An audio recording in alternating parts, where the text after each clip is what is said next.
তিনি যখন শুনতে পেলেন যে রাসূল সাল্লাল্লাহু আলাইহি ওয়াসাল্লামের দাঁত ভেঙে গেছে, তিনি তার ৩২টা দাঁতই ভেঙে ফেললেন। يا عبادي الذين آمنوا إن আসসালামু আলাইকুম ওয়া রাহমাতুল্লাহি ওয়া বারাকাতুহু। আলহামদুলিল্লাহি ওয়াহদা, আসসালাতু ওয়াসসালামু আলা মান লা নাবিয়্যা বা'দা, আম্মা বাদ। সুপ্রিয় দর্শক মণ্ডলী, আপনাদের সকলকে স্বাগতম জানাচ্ছি ইসলামিক স্পার্ক ইউটিউব চ্যানেলের নতুন একটি ভিডিওতে। আজকের ভিডিওতে আমরা যে জাল হাদিস নিয়ে আলোচনা করব সেটা হচ্ছে ওয়াইস আল কর্ণের দাঁত ভেঙে ফেলা এবং রাসূল সাল্লাল্লাহু আলাইহি ওয়াসাল্লামের জুব্বা মোবারক লাভ করার যে বিষয়টা আমাদের সমাজে যেটা প্রচলিত রয়েছে সেই বিষয়টা নিয়ে আলোচনা করব। এই বিষয়ে সত্য না মিথ্যা এটা জানতে আমাদের পুরো ভিডিওটা দেখুন, ভিডিওটা স্কিপ করবেন না। দেখেন রাসূল সাল্লাল্লাহু আলাইহি ওয়াসাল্লাম যখন উহুদের যুদ্ধে তিনি যুদ্ধ করছিলেন, এমন সময় দাঁত ভেঙে গেছে, ঠিক তখনই ওয়াইস আল কর্ণী, এই তাবী, যিনি রাসূল সাল্লাল্লাহু আলাইহি ওয়াসাল্লামকে কখনো দেখেননি, কিন্তু তিনি যখন শুনতে পেলেন যে রাসূল সাল্লাল্লাহু আলাইহি ওয়াসাল্লামের দাঁত ভেঙে গেছে, এই কথা শুনে তিনি কি করলেন? তিনি তার দাঁতকে ভেঙে ফেললেন। শুধু একটা নয়, তার ৩২টা দাঁত রয়েছে। এক কথায় মানুষের যেই ৩২টা দাঁত রয়েছে, তিনি তার ৩২টা দাঁতই ভেঙে ফেললেন। দেখেন সাহাবায়ে কেরাম সেই জায়গায় কিন্তু উপস্থিত ছিলেন। যখন উহুদের যুদ্ধে রাসূল সাল্লাল্লাহু আলাইহি ওয়াসাল্লামের দাঁত ভেঙে গেছে, ঠিক সে সময় তিনি কিন্তু উপস্থিত ছিলেন, সাহাবায়ে কেরাম উপস্থিত ছিলেন।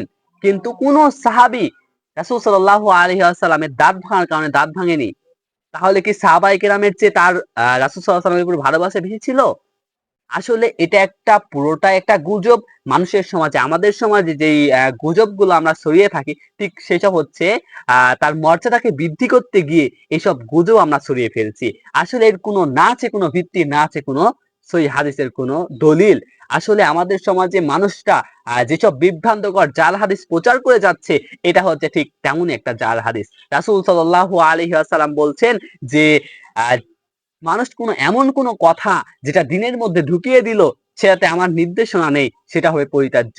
সহিহ মুসলিমের এই হাদিসে রাসূল সাল্লাল্লাহু আলাইহি ওয়াসাল্লাম বলেছেন যে কোনো কথা যেটা দিনের মধ্যে ঢুকিয়ে দিল কিন্তু সেটা আমার নয়, সেটা হবে পরিত্যাজ্য। ঠিক এটাও হচ্ছে পরিত্যাজ্য, কারণ এটা রাসূল সাল্লাল্লাহু আলাইহি ওয়াসাল্লামের কথা নয়, এটা হচ্ছে একটা পুরোটাই ভিত্তিহীন, পুরোটাই ভুয়া, মিথ্যা কথা। দেখেন সাহাবায়ে কেরাম যারা আশারায়ে মুবাশশিরা সাহাবী ছিলেন, তারা সেই যুদ্ধে উপস্থিত ছিলেন। তাদের চেয়েও কি ভালোবাসা ওয়াইস আল কর্ণের বেশি? দেখেন সাহাবায়ে কেরাম রাসূল সাল্লাল্লাহু আলাইহি ওয়াসাল্লামকে পৃথিবীর সবচেয়ে বেশি ভালোবাসতেন, এমনকি নিজের জীবনের চাইতেও বেশি ভালোবাসতেন। রাসূল সাল্লাল্লাহু আলাইহি ওয়াসাল্লামের জন্য তাদের নিজের জীবনকে বিলিয়ে দিতে তারা কখনো ভাবেনি যে কেন তার জীবনকে বিলিয়ে দিচ্ছি। কিন্তু সেই সাহাবীকে অসম্মান করা হচ্ছে এসব কথার মাধ্যমে। আমাদের প্রত্যেককেই এসব ভিত্তিহীন ভুয়া কথা থেকে বের হয়ে আসতে হবে। এরপর আরেকটা বিষয় যেটা প্রচলিত রয়েছে, সেটা হচ্ছে রাসূল সাল্লাল্লাহু আলাইহি ওয়াসাল্লাম যখন মৃত্যুবরণ করলেন, মৃত্যুবরণ করার পূর্বেই তিনি ওসিয়ত করে গেলেন। সাহাবায়ে কেরামের কাছে ওসিয়ত করে গেলেন যে আমি যখন মৃত্যুবরণ করব, আমার এই জুব্বাকে তুমি কি করবে? তোমরা ওয়াইস আল কর্ণের কাছে পৌঁছে দিবে। ঠিক তেমনটাই করা হলো। আসলে এর কোনোই ভিত্তি নেই। এটা হচ্ছে আমাদের সমাজে কিছু আলেম, কিছু জাহেল আলেম, কিছু মূর্খ আলেমদের এটা একটা ফতোয়া। এইসব মূর্খ আলেমদের একটা গল্প, যারা বক্তব্যের মাঠে হরিণের কিচ্ছা ইত্যাদি কিচ্ছা বলে বেড়ায়, যারা কোরআন হাদিসকে বিশ্বাস করে না, বলেও না তাদের বক্তব্যের মাঠে। এসব বক্তাদের এটা একটা ভুয়া মিথ্যা কিচ্ছা কাহিনী। আমাদের প্রত্যেককেই এসব মিথ্যা বানোয়াট কিচ্ছা কাহিনী থেকে বের হয়ে আসতে হবে। আল্লাহ তাআলা যেন আমাদেরকে তার তৌফিক দান করেন। সকলে বলি আল্লাহুম্মা আমিন।